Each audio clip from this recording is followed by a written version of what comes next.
is growing concern about the safety of drinking water for nearly 1 million Californians after a state assessment found hundreds of water systems across the state failed to meet health requirements. The report found a total of 400 suppliers did not meet the standards.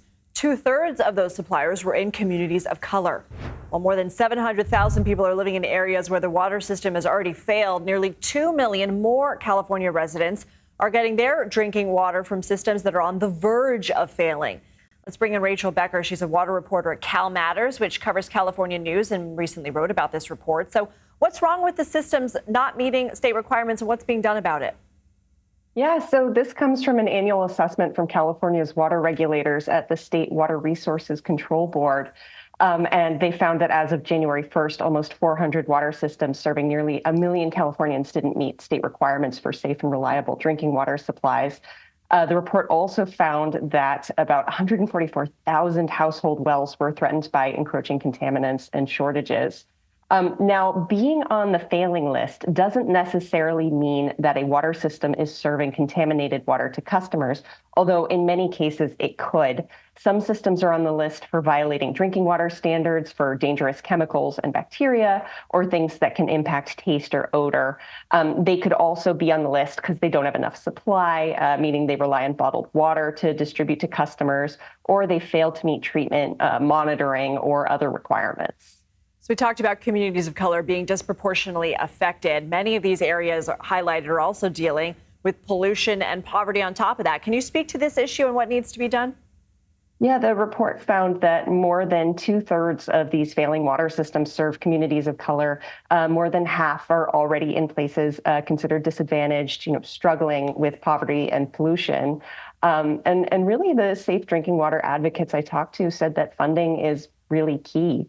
The report estimated that it would cost almost $16 billion, so billion with a B, dollars to ensure safe and affordable and accessible water supplies for all Californians.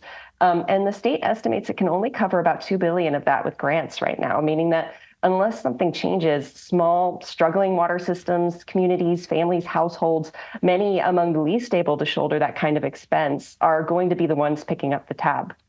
So you had mentioned in some of the cases it may just be like a taste or an odor issue, but what are potential health implications for anyone drinking water not meeting the state's requirements?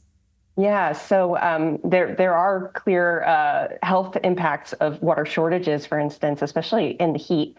And so water systems that are having to distribute bottled water to people in order to meet demand could end up on the list.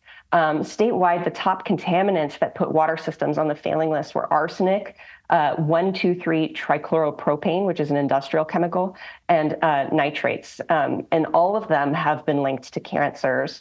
And nitrates can also be very dangerous for pregnant people and their babies as well. What stands out to you the most about this report? I mean, what sort of alarm bell is going off in your mind as someone who covers this issue so closely? The number of water systems on the list has been fairly stable for several years. They come off, they go back on. I think what stood out to me is that there remains water systems that are struggling to deliver safe and reliable supplies in California, and really the staggering cost of delivering safe and reliable water to all Californians. All right, Rachel Becker, thank you for coming on.